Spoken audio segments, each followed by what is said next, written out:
Hello, I'm Zaben and welcome to another one of my episodes.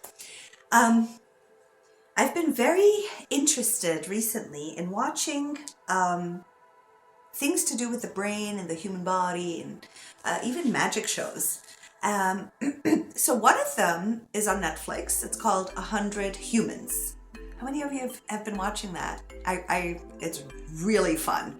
It's amazing. Like, it's so entertaining to understand humans at a deeper level and try different experiments on them. However, there was one, I love all the episodes, I haven't finished them all yet. However, there was one specific experiment in an episode that had to do with showing videos, showing a group, two groups of 50 people, right? So one group was sitting in a room and they were watching pain.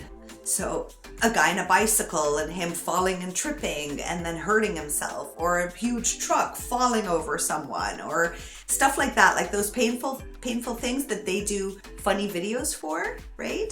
But there was no soundtrack. It was just silent observing. Now the other room actually had a soundtrack to the exact same video, exactly the same painful experiences. Like, there was this guy standing and he was waiting for someone to take a picture of him, and a huge wave came and he like crashed himself against the rocks, right? So you've got these two rooms. One room, there's no sound, and the second room is the same video, except it's got people laughing in the background, right? And music, like funny music and people laughing in the background.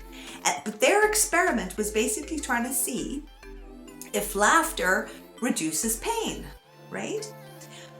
What I was seeing was something completely different. So my experience of this show was a little bit, or this specific episode was a little bit different.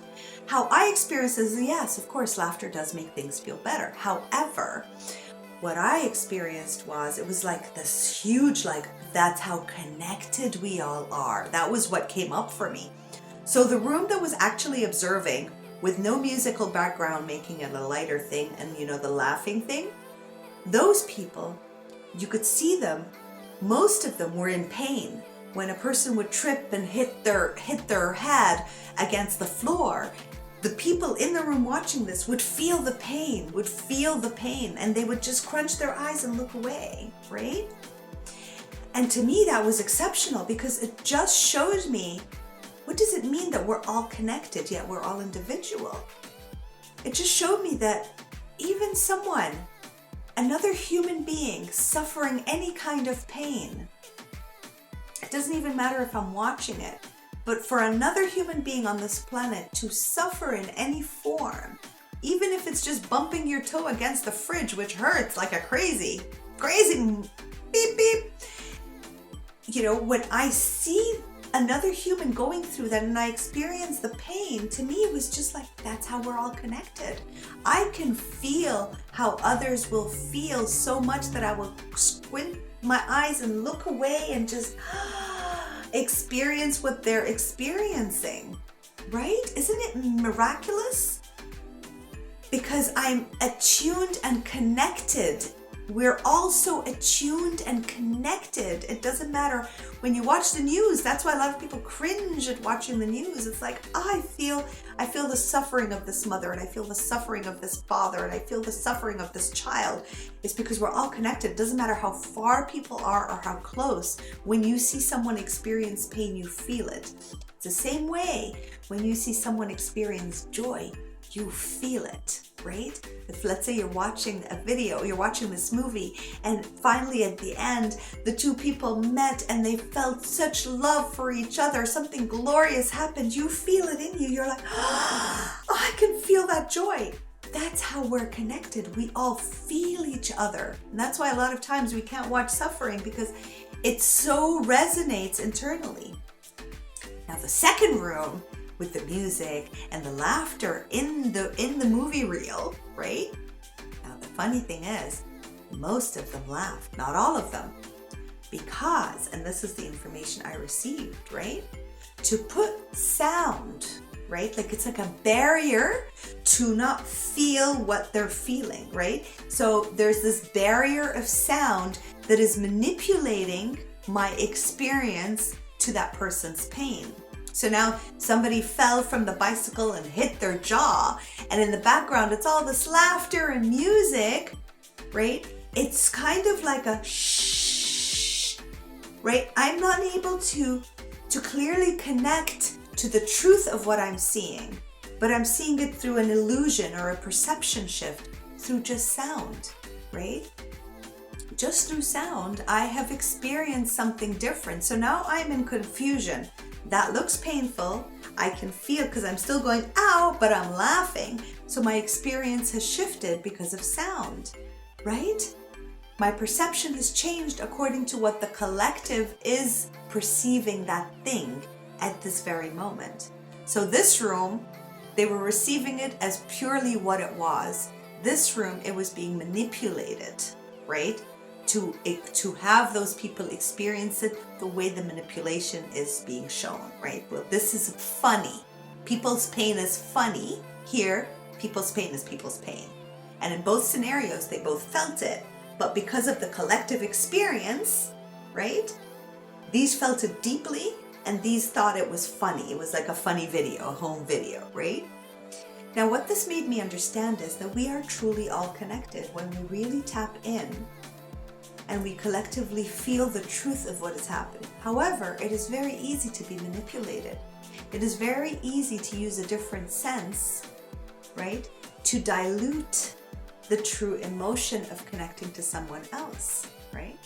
And yet, it doesn't mean that diluting that is good or bad. It just simply means maybe that is a way that you can shift how you're feeling at the moment. Instead of feeling immense pain and not wanting to connect, you can shift it by uplifting self, right? To maybe hear music, because that shifts the paradigm, right? Same way, if you are in the space where you want to feel the collective at some point, right?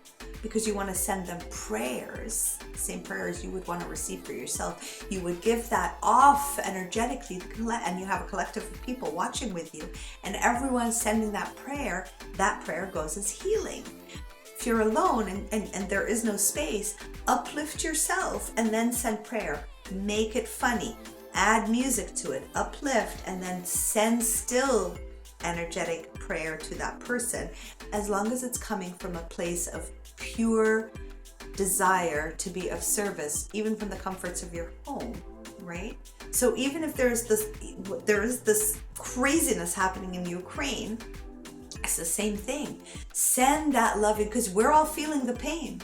Even if we're like busy with our own lives, we are all collectively feeling the pain of other human beings in pain on this planet. That is how we're all connected, right?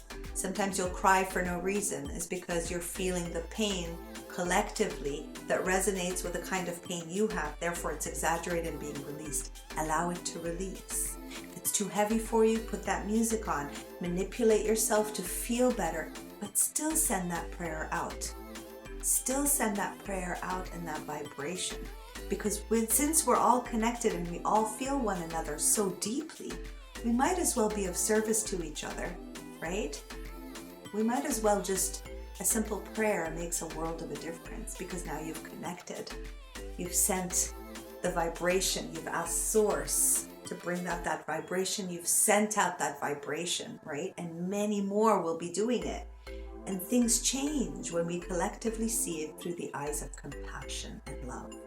So this was here just to let you know that if you are unable to understand what does it mean that we're all connected, this is a good way to practice it on yourself. And I'll leave you a little video here for you to test drive how it feels to watch these 2 videos. All right? Don't forget that on May 11th, Discovering Your Soul Gifts online course workshop is starting. It's a 5-week, a beautiful little cute 5-week interaction with me, and I'll be receiving information downloads. I'll be giving you tools and techniques to uncover your soul gifts so that you can actually live an inspired life instead of a motivational life. And I'll explain what that is also. So take care of yourself. Go to the link below, read about it, register, and I'll see you there. In the meantime, I'll see you on the next episode. Bye.